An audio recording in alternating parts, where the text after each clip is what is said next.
Siapa sih yang nggak sengaja keminum air laut pas lagi berenang? Asin banget kan? Nah, pertanyaan yang kelihatannya sepele, kenapa sih laut itu asin? Ternyata jawabannya itu membawa kita ke sebuah perjalanan geologis yang luar biasa, yang usianya udah miliaran tahun. Keren kan? Tapi, disinilah teka-teki sebenarnya muncul. Gini deh, selama miliaran tahun, sungai-sungai di seluruh dunia itu kan terus-menerus bawa mineral ke laut. Logikanya, laut harusnya makin lama makin asin dong, iya kan? Tapi ternyata enggak. Kok bisa gitu? Kenapa ya?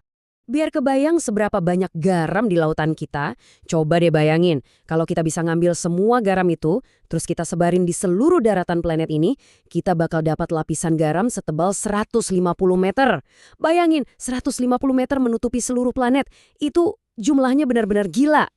Oke, jadi gimana cara kita memecahkan teka-teki seukuran planet ini? Yuk kita bedah satu persatu, kita mulai dari mana sih asal garam itu sendiri? Percaya atau enggak, kisah garam di lautan itu mulainya dari langit. Jadi begini, waktu air menguap dan membentuk awan, air ini bercampur sama karbon dioksida yang ada di atmosfer. Hasilnya, nah, hujan yang kita tahu itu sebenarnya agak asam. Kenapa? Karena mengandung asam karbonat yang sifatnya lemah. Nah, hujan yang sedikit asam ini ternyata kuat banget buat melunturkan batuan. Waktu hujan turun ke darat, pelan-pelan dia mengikis bebatuan dan melepaskan mineral-mineral di dalamnya dalam bentuk ion terlarut. Ion-ion inilah yang kemudian dibawa sama aliran sungai dalam sebuah perjalanan panjang menuju laut. Begitu sampai di laut, airnya menguap lagi ke atmosfer, jadi awan lagi. Tapi, garam dan mineralnya ketinggalan di laut, dan siklus ini udah terjadi terus-menerus selama miliaran tahun. Proses inilah yang kita kenal sebagai siklus hidrologi. Anggap aja ini kayak mesin raksasa yang nggak pernah berhenti yang terus menggerakkan planet kita. Air menguap dari laut, jadi awan, turun jadi hujan di darat, terus mengalir lagi balik ke laut. Dan setiap kali balik ke laut lewat sungai, air ini selalu bawa oleh-oleh, yaitu mineral-mineral terlarut dari daratan. Oke, jadi sekarang kita tahu kalau garam itu asalnya dari daratan. Tapi waktu kita ngomongin garam di laut, apa sih sebenarnya yang kita maksud? Yuk kita coba bedah lebih dalam lagi, apa aja sih isi dari air laut itu? Nah, para ilmuwan punya istilah khusus nih, namanya salinitas. Ini dipakai buat mengukur jumlah total padatan yang larut dalam air. Rata-rata nih ya, salinitas lautan di seluruh dunia itu sekitar 35 bagian per 1000 atau gampangnya 3,5%. Coba ingat-ingat angka ini ya, karena ini bakal jadi patokan kita. Nah ini mungkin bagian yang bikin kaget. Air laut itu sebenarnya 96,5%-nya itu air murni loh. Cuma 3,5% sisanya itulah yang kita sebut garam.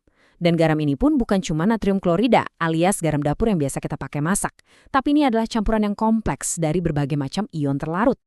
Kalau kita bedah lagi nih yang 3,5% garam itu, ternyata sebagian besarnya terdiri dari 6 ion utama.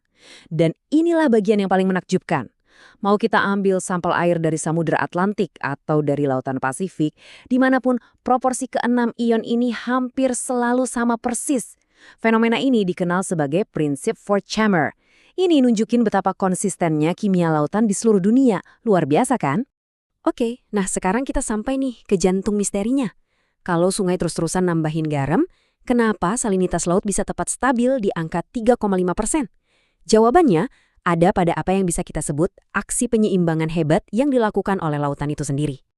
Jadi pertanyaannya balik lagi ke awal. Dengan pasokan garam yang nggak pernah berhenti dari sungai, ditambah lagi dari sumber lain kayak ventilasi vulkanik di dasar laut, kemana perginya semua kelebihan garam itu?